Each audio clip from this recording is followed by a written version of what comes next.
BP, sugar, thyroid, obesity, hormone సమస్యలని మందులు లేకుండా నేచర్ మంత్ర ఫుడ్ తో రివర్స్ చేసుకోండి. గ్రీన్లాండ్ మాదే.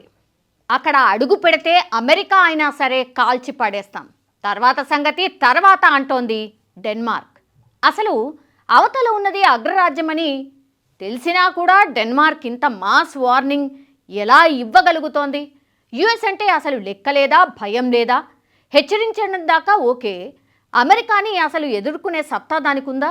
గ్రీన్లాండ్ విషయంలో డెన్మార్క్ ధైర్యం ఏంటి? ఒకసారి చూసే ప్రయత్నం చేద్దాం. అమెరికా గనక గ్రీన్లాండ్ని ఆక్రమించుకునేందుకు ప్రయత్నిస్తే ముందుగా కాల్పులు జరుపుతామని కూడా డెన్మార్క్ హెచ్చరిస్తోంది. కానీ దేనితో? ఇదే ఇప్పుడు ప్రపంచ దేశాల్లో మెదులుతున్నటువంటి ప్రశ్న. 1950ల తర్వాత తొలిసారిగా గ్రీన్లాండ్పై అమెరికా దాడి చేస్తే ముందుగా కాల్చి ఆ తర్వాత ప్రశ్నలు అడగాలనే స్టాండింగ్ ఆర్డర్స్ డెన్మార్క్ దళాలకు ఉన్నాయి. అయితే నిజంగా సైనిక దండయాత్ర కానీ వెనిజులా లాంటి మిలిటరీ ఆపరేషన్ కానీ జరిగినప్పుడు డానిష్ ఆర్మీ అమెరికా శక్తిని ఎదుర్కోగలదా అనే వాదన కూడా లేకపోలేదు. ప్రెసిడెంట్ ట్రంప్ గ్రీన్లాండ్ని ఏదో రకంగా తమ సొంతం చేసుకోవాలనే పట్టుదలతో ఉన్నట్టు కనిపిస్తోంది. మంత్రమో, తంత్రమో, కుతంత్రమో అది ఏదైనా కావచ్చు. ఏ రకంగా అయినా సరే గ్రీన్లాండ్పై అమెరికా జెండా ఎగరవేయాలనే ఆలోచనతో ఆయన ఉన్నారు. అమెరికా పరిమాణంలో 1% కంటే చాలా తక్కువ ఉన్న గ్రీన్లాండ్ని నియంత్రించే డెన్మార్క్ ఇటువైపు కన్నేస్తే యుద్ధం తప్పదని హెచ్చరిస్తోంది కూడా. ఇప్పటికే 1952లో కోల్డ్ వార్ యుగంలో తన దళాలకు జారీ చేసినటువంటి ఆదేశాలను కూడా వెనక్కి తీసుకుంది. ముందు కాల్చండి, తర్వాత ప్రశ్నలు అడగండి అని క్లియర్ డైరెక్షన్ ఇచ్చేసింది కూడా. దాంతో ట్రంప్ కూడా శరవేగంగా ఆయన మూవ్ ఆర్ పావులు కదుపుతున్నట్టు స్పష్టంగా కనిపిస్తోంది. ట్రంప్ దూకుడు యూరప్, నాటో కూటమి దేశాల్లో ఉద్రిక్తతలను పెంచేసింది. అయితే అమెరికా గనక సీరియస్గా మిలిటరీ ఆపరేషన్ చేపడితే డానిష్ సైన్యం యుఎస్ వార్ పవర్ని తట్టుకోగలుగుతుందా అనే ప్రశ్నకు కూడా ఆన్సర్ వెరీ వెరీ సింపుల్. అమెరికాని ఎదుర్కోవడం డెన్మార్క్ వల్ల కానే కాదు. నిజంగా చెప్పాలంటే గ్రీన్లాండ్ని సైనిక పరంగా స్వాధీనం చేసుకోకుండా కూడా అమెరికాని నిరోధించేది ఏదీ లేదు.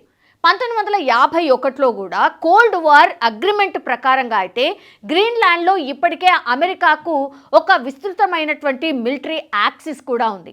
డెన్మార్క్ గ్రీన్లాండ్ అంగీకారంతోనే అక్కడ సైనిక స్థావరాలు ఏర్పాటు చేయడానికి కూడా అమెరికాకు హక్కులున్నాయి.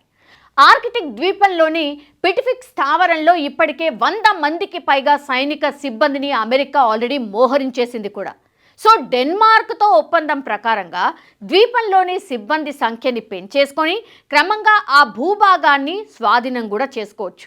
డెన్మార్క్ గ్రీన్లాండ్ను రక్షించగలదా అనేది ఇప్పుడు బిగ్గెస్ట్ డౌట్. ట్రంప్ సైనిక చర్య బెదిరింపును డెన్మార్క్ తీవ్రంగా పరిగణిస్తోంది కూడా. గ్రీన్లాండ్పై అమెరికా దాడి చేస్తే ముందుగా కాల్పులు జరిపి ఆ తర్వాత ప్రశ్నించండి అనే స్టాండింగ్ ఆర్డర్స్ కింద తమ ఆర్మీ ఉందని డానిష్ ప్రభుత్వం కూడా హెచ్చరిస్తోంది. ఇది 1952 సైనిక ఆదేశంలో భాగం. ఇది ఇప్పటికీ అమల్లో ఉంది. దాని ప్రకారంగా చూస్తే కమాండర్లు ప్రభుత్వం నుంచి అధికారిక ఆదేశాలు వచ్చేదాకా కూడా వెయిట్ చేయాల్సిన పని కూడా లేదు. దాడి చేసే దళాలపై ప్రతిదాడి చేసే స్వేచ్ఛ డానిష్ బలగాలకి ఆల్రెడీ ఉంది. గ్రీన్లాండ్ని తిరిగి ఆయుధీకరణ చేయడానికి కూడా డెన్మార్క్ దాదాపు $14 బిలియన్ ఖర్చు చేస్తోందని డానిష్ డిఫెన్స్ మినిస్టర్ కూడా ఆల్రెడీ చెప్పినటువంటి సిట్యుయేషన్. సో డెన్మార్క్ ఎంత ధైర్యంగా కనిపిస్తున్నప్పటికీ కూడా ఆ దేశం దగ్గర ఉన్నటువంటి చాలా పరిమితమైనటువంటి సైనిక బలం వాస్తవాలను కాదనలేం. అమెరికా మిలిటరీ మ్యాన్ పవర్ ఇతర నాటో సభ్య దేశాల కంటే చాలా ఎక్కువగా ఉందని కూడా అందరికీ తెలిసిందే. గ్లోబల్ ఫైర్ పవర్ ర్యాంకింగ్ ప్రకారం అయితే సైనిక బలం పరంగా అమెరికా అగ్రస్థానంలో ఉంది. డెన్మార్క్ 45వ స్థానంలో ఉంది. నాటో కూటమిలోని మిగిలిన 21 లక్షల మందితో పోలిస్తే గనక ఒక్క అమెరికా దగ్గరనే 13 లక్షల మంది సైనిక సిబ్బంది ఉన్నారు. వాస్తవానికి నాటోలో డెన్మార్క్ అత్యల్ప సంఖ్యలో ఉంది. అంటే 20,000 మంది సాయుధ దళాలు మాత్రమే కలిగి ఉంది. ఇది Indian coast guard man power కంటే చాలా చాలా తక్కువ. రాయల్ డానిష్ నేవీలో 3,500 మంది సిబ్బంది ఉన్నారు. ఇది ఇండియా ఎయిర్ క్రాఫ్ట్ కంటే కూడా ఐఎస్ విక్రాంత్ కావచ్చు, ఐఎన్ఎస్ విక్రమాదిత్యలో మోహరించినటువంటి మొత్తం సిబ్బందికి సమానమని కూడా చెప్పొచ్చు. డెన్మార్క్ దాదాపు 9 యుద్ధ నౌకలను నిర్వహిస్తోంది. ఒక్క సబర్మైన్ కూడా లేదు. డానిష్ ఎయిర్ ఫోర్స్ కూడా చాలా తక్కువ. ఇది అమెరికా బలానికి అసలు ఏమాత్రం కూడా సరిపోదు. డానిష్ వాయుసేనలో 3000 మంది ఉన్నారు. కేవలం 118 యుద్ధ విమానాలు మాత్రమే అక్కడ ఉన్నాయి. అండ్ వెనిజులా ఆపరేషన్లో అమెరికా పెద్ద సంఖ్యలో 150 వరకు యుద్ధ విమానాలను మోహరించింది. ఆ దేశ ప్రెసిడెంట్ నికోలస్ మదనుని అదుపులోకి కూడా తీసుకుంది. డెన్మార్క్ దగ్గర ఉన్నటువంటి యుద్ధ విమానాల్లో 26 పాతబడిపోయాయి. F-16A యుద్ధ విమానాలు కావచ్చు, 21 F-35 లైట్నింగ్ 2 విమానాలు ఉన్నాయి. ఇక్కడ చూస్తే కనుక మరిన్ని F-35 ఫైటర్ జట్లు కానీ డెన్మార్క్ అమెరికా నుంచే కొనుగోలు చేసింది. సో డెన్మార్క్ ముందున్న మరో సవాలు ఏమిటంటే ఇప్పుడు తక్కువ సమయంలోనే దళాలను మొబిలైజ్ చేయడం. ఎందుకంటే గ్రీన్లాండ్ డెన్మార్క్ నుంచి దాదాపుగా 3000 కిలోమీటర్ల దూరంలో ఉంది. ఒకవేళ 2 దేశాల మధ్య వివాదం తలెత్తితే, అమెరికా గనక గ్రీన్లాండ్పై దండయాత్రకు దిగితే ఏం జరుగుతుందని సరదాగా ఒకసారి ఊహిస్తే గనక డానిష్ సైన్యంతో పాటుగా ఇతర మిత్ర దేశాలు జోక్యం చేసుకుంటే పోరాటం ఒక్క రోజులోనే ముగిసిపోతుందని అంతర్జాతీయ నిపుణులు ఎక్స్పెక్ట్ చేస్తూ ఉన్నారు. అమెరికా ఎయిర్ ఫోర్స్ ఒక్కటే గంటలోనే ఆకాశంలో ఆధిపత్యం చెలాయించగలుగుతుంది. డెన్మార్క్ దగ్గరున్నటువంటి పరిమిత రక్షణ సామర్థ్యాలు అమెరికాని ఎదుర్కోవడం ఏ రకంగానూ సరిపోవని క్లియర్ కట్గా మనకైతే ఇక్కడ అర్థమవుతోంది. అవతల ట్రంప్ లాంటి మోనార్కు ఉంటే డెన్మార్క్ తన ధైర్యాన్ని కోల్పోక తప్పదని కూడా చెప్పొచ్చు. అమెరికా గ్రీన్లాండ్ కావాలంటోంది, డెన్మార్క్ వదులుకునే ప్రసక్తే లేదని కూడా చెప్తోంది. అసలు ప్రెసిడెంట్ ట్రంప్కి గ్రీన్లాండ్ ఎందుకు కావాలి? దీనికోసం ఇంతలా పట్టుదలతో ఎందుకు ఉన్నారు? అక్కడి ప్రజలకు డాలర్లను ఎరగా ఎందుకు వేస్తున్నారు? గట్టిగా 60,000 మంది జనాభా కూడా లేని ద్వీపం కోసం ట్రంప్ ఇంతలా ఎందుకు తహతహలాడుతున్నారు? అసలు గ్రీన్లాండ్ నుంచి ట్రంప్ ఏం ఆశిస్తున్నారు అంటే గనక గ్రీన్లాండ్ అంశం ప్రపంచ రాజకీయాల్లో హాట్ డిబేట్గా మారిపోయింది. 60,000 లోపు జనాభా ఉన్న ఒక మంచు ద్వీపం కోసం అగ్రరాజ్యం అమెరికా ఎందుకింత ఆరాటపడుతోంది? డెన్మార్క్ ససేమిరా అంటున్న ట్రంప్ వదలని విక్రమార్కుల్లా ఎందుకు ప్రయత్నిస్తూ ఉన్నారు అనే ప్రశ్నలు ఇప్పుడు పెద్ద ఎత్తున వినిపిస్తున్నాయి. ఇందుకు భౌగోళిక రాజకీయ వ్యూహాత్మక కారణాలు ఉన్నాయి. అందుకే కొత్త సంవత్సరం మొదలైనప్పటి నుంచి కూడా గ్రీన్లాండ్ని స్వాధీనం చేసుకోవాలని ట్రంప్ పట్టుదలతో ఉన్నాడు. ఆ ద్వీపం అమెరికా జాతీయ భద్రతకు చాలా ముఖ్యమైంది. అంతేకాదు ఎలాగైనా సరే గ్రీన్లాండ్ అమెరికా ఆధీనంలోకి రావాలని కోరుకుంటున్నారు. అందుకోసమే ఆ ద్వీపాన్ని డెన్మార్క్ నుంచి కొనుగోలు చేయాలనే ఆలోచనని అమెరికా ముందుకు తీసుకొచ్చింది. ఇది వర్కౌట్ కాకపోతే బలవంతంగా స్వాధీనం చేసుకునే అవకాశాలు కూడా ఉన్నాయనే వాదనలు కూడా ఉన్నాయి. ట్రంప్ తన గ్రీన్లాండ్ కుట్రని సమర్థించుకోవడానికి కొన్ని రోజులుగా ఆర్కిటిక్ ప్రాంతం రష్యా, చైనా నౌకలతో నిండి ఉందని ఖచ్చితమైనటువంటి ఆధారాలు ఏవీ లేకుండానే చెప్తున్నారు. అంటే ట్రంప్ మాటల వెనుక ఒక స్పష్టమైన వాస్తవం దాగి ఉంది. ఇది గ్రీన్లాండ్ వ్యూహాత్మక స్థానం. యూరప్, ఉత్తర అమెరికా మధ్య ఉన్న Greenland America ballistic missile defence సిస్టమ్కి ప్రాంతంలోని నౌకల పర్యవేక్షణకు కీలకమైనటువంటి ప్రదేశం అది. అయితే ఇదొక్కటే ట్రంప్ని ఆకర్షించలేదు. చైనా ఎగుమతులపై ఆధారపడ్డాన్ని తగ్గించే ప్రయత్నాల్లో భాగంగా కూడా గ్రీన్లాండ్లోని విస్తారమైనటువంటి కీలక ఖనిజ నిక్షేపాలపై డొనాల్డ్ ట్రంప్ దృష్టి సారించినట్టు కూడా చెప్తున్నారు.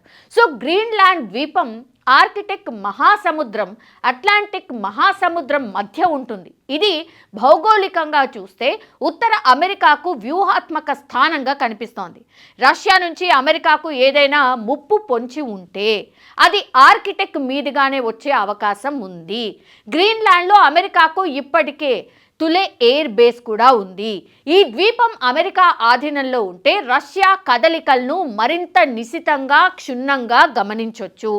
ఆర్కిటిక్ ప్రాంతంపై పట్టు సాధించాలంటే గ్రీన్లాండ్ అత్యంత కీలకమైన స్థావరం. అంతేకాదు ఈ మంచు ద్వీపం కింద అపారమైనటువంటి సహజ సంపద కూడా దాగుంది. వాతావరణ మార్పుల వల్ల మంచు కరగడంతో ఖనిజ సంపద వెలికి తీయడం ఇప్పుడిప్పుడే సులభతరంగా మారుతుందని కూడా ఎక్స్పెక్ట్ చేస్తున్నారు. సో స్మార్ట్ ఫోన్స్ అనుకోండి, ఎలక్ట్రిక్ వాహనాలు అనుకోండి, శాటిలైట్లు, అట్లాగే అత్యాధునిక ఆయుధాల తయారీకి అవసరమైనటువంటి రేర్ ఎర్త్ ఖనిజాలు అక్కడ పుష్కలంగా ఉన్నాయి. ప్రస్తుతం వీటిపై చైనా ఆధిపత్యం కొనసాగుతోంది. గ్రీన్లాండ్ అమెరికాకు దక్కితే గనక చైనాపై ఆధారపడాల్సిన అవసరం ఇక మీదట ఉండదు. వీటితో పాటుగా అపారమైనటువంటి చమురు, సహజ వాయువు నిల్వలు కూడా అక్కడ ఉన్నాయని అంచనా వేస్తూ ఉన్నారు. సో గ్రీన్లాండ్పై తన ప్రభావాన్ని పెంచుకోవడానికి చైనా ప్రయత్నిస్తోంది. అక్కడ ఎయిర్పోర్ట్లు నిర్మించడం కావచ్చు, మైనింగ్ ప్రాజెక్టుల్లో పెట్టుబడులు పెట్టడం ద్వారా ఈ ఆర్కిటిక్ రీజియన్లోకి ప్రవేశించాలని డ్రాగన్ ప్రయత్నాలు చేస్తోంది. సో గ్రీన్లాండ్ డెన్మార్క్ నుంచి విడిపోయి స్వతంత్ర దేశంగా మారితే గనక దాన్ని తమ వైపు తిప్పుకోవాలనేది చైనా ప్లాన్.